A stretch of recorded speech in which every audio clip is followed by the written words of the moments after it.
earlier.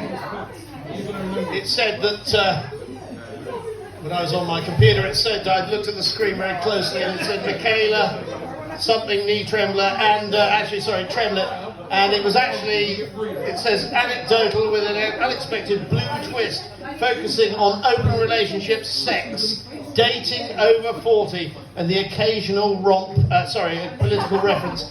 Got that slightly wrong. Anyway, that was on Tinder earlier this evening. I swiped right, and I've agreed to meet Michaela Tremlett here this evening. Has anybody seen her? It's my date for the evening. Right here. Oh, right, Michaela. Come on. Let's get on with this. Let's get on with the open relationship. Yeah, you can't actually afford me, sorry. Hello, beautiful people. God, we have a lot of sexy people in here tonight. Who are you? What's your name? Saffron. Are you on a date? That's your boyfriend? You're a couple? Want to be a couple? I'm not afraid if you are. I must admit, I'm a little bit nervous tonight, so I do apologise. Nervous in a good way, like the first time you try ket. But we'll get over that, we'll be fine. And also, I do have this, because I have a memory like a sieve, so apologies already. So a little bit about me, because I'm fair, you poor things, an awful lot about us. So I'm Michaela, I'm in my mid-40s, and I'm menopausal, which means I can't remember anything. So yeah, it's been a good day. Has everyone had a good day today? Yeah? Yeah? I've had a shit day. In fact, it's been a shit year all round, but But I had a really shit day today, because I broke up with my boyfriend, John. Aww. I know, it's sad. I'm so sad. I'm actually really gutted about it. The one good thing is my husband is actually really supportive, so he's taking him out for a drink to kind of make up for it a little bit. But out with the old, in with the new. Which reminds me, Danette came up and talked about resolution. I'm like, you fucker, you've stolen my set. Because I am going to talk about resolutions a little bit. End of the month, payday today, woohoo! We like that. Resolutions. I know we all back to now just, drinking all the wine, eating all the pizza, snorting all the coke. And that's fine, I have a resolution every year. Without fail, I start a new journal. Right? Now, I try. So I have like a bookshelf full of journals dating back years and years, because without fail, I do fill them in. And if you read them, you will think that I'm a gym enthusiast who's got over her porn addiction, who's finally, stopped drinking. Only for the first week, because then I stopped writing, just have blank pages after that. But I do try every year with my resolutions. What else? What else? I got married last year. Thank you very much. Yeah, it's my third marriage. People like to marry me. And I like cake, so it works out quite well for all of us. And it is actually my third marriage, but it is my husband's first. Lucky him, right? First go, he got it straight in. And I'm a big fan of firsts. Anyone here a fan of firsts? Because you always remember your first, right? You remember your first? Your first drink, your first pint, your first gangbang. You remember that shit. It stays in you, it's stuck to your memory like that. So as you may have worked out, my husband and I are in an open relationship. Or as we call it, we fuck around. But we are currently closed for maintenance. The reason being that we had a few issues, so I had to give up John. And he had to give up his partner.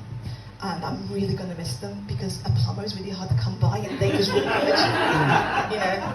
We had a new bathroom fitted, and Dave was doing all the work for free. So that's not going to happen anymore. It's unfortunate. When I talk about open relationships, people tend to have two reactions. Either like, ew, or ooh, tell me more. Turns out my mother falls into the second category. So family dinners are very awkward these days. She asks all the information that I really don't want to share with her. And she's like, can you hook me up with anyone? I'm like, no, mother, I can't give you my cast offs. It doesn't work that way. Right, so talking of resolutions, one of my resolutions this year was to try out new things. Because we like trying out new shit, right? Keep things fresh. Variety is the spice of life. So in that vein, we went to our first sex party recently. Yeah, I know, right? And turns out sex parties are fucking weird. Right, so you think it's all cheese and wine, and it's cheese and wine and wipeable surfaces. That's what it has to be, because there's no other way around it. You look so scared right now. Don't worry. You'll be fine. Take it as a lesson. You learned something new today.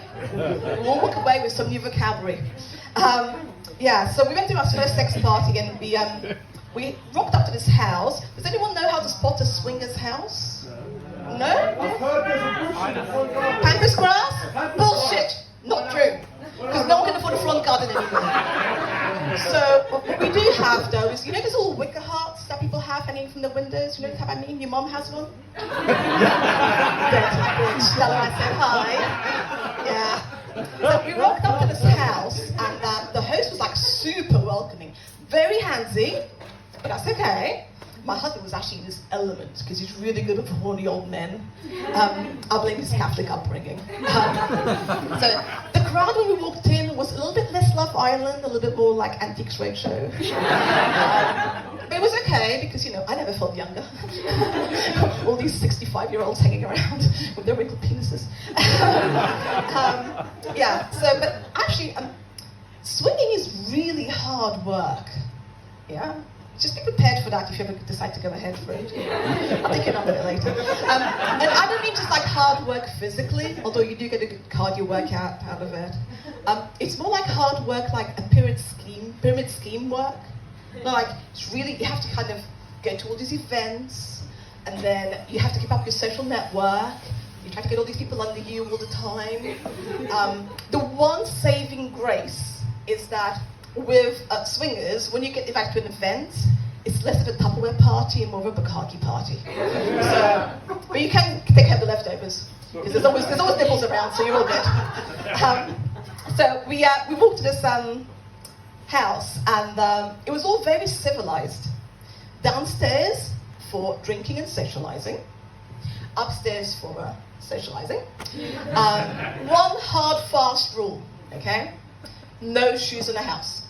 Because you might be perverts, but you're not savages. So, no shoes, not allowed, which is unfortunate because my outfit just didn't match. And I did go into a special outfit, it was like made, because this is a recce, it was our first sex party, so I made sure I wore like a jumpsuit I would have to be like winched out of.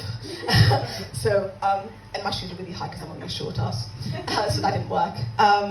So we walked around and we mingled a little bit of flirting, a little bit of eye fucking. I like a little bit of eye fucking. Do you like a little bit of eye fucking?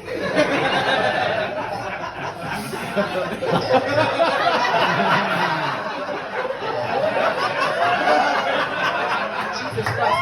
Goosebumps and fanny flutters. Like, that was good. I'll keep you on later. It's true with you.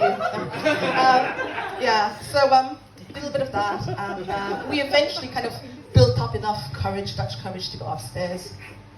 And no shoes, of course. Walk up the stairs, and the first people we encounter are some phantom wankers. Now, new vocab, some of you know what a phantom wanker is? A phantom wanker. As in the Phantom Menace, but a wanker. No, a phantom wanker, new vocabulary, told you it was a school day, is someone who's invited to a party but hasn't been invited to join in. Because consent is sexy. So they are literally taking themselves in hand as they walk around the party. So top tip, do not shake hands at a sex party. Right? So we were doing a little recce, like the David Attenboroughs of the sex world, you know, observing swingers in a natural environment. So we kind of like dodged them a little bit, trying hard not to get stains on my nice dress. We walked into this room, and have you ever like been really excited for something, and then you get there and it's a bit of a damn squib? Yeah. Strangely enough, seeing 6 octogenarians in a bed doing their thing is not sexy. I mean, you may feel like the youngest thing in the room and real perky and pursy, but it's not going to happen. So we kind of like stuck out there, really. And I think I've traumatized you enough, judging by the look of you. So I'm going to cut it there. But I have to say, I am on the lookout for husband number 4. I've chosen the cake already. So, yeah, call me.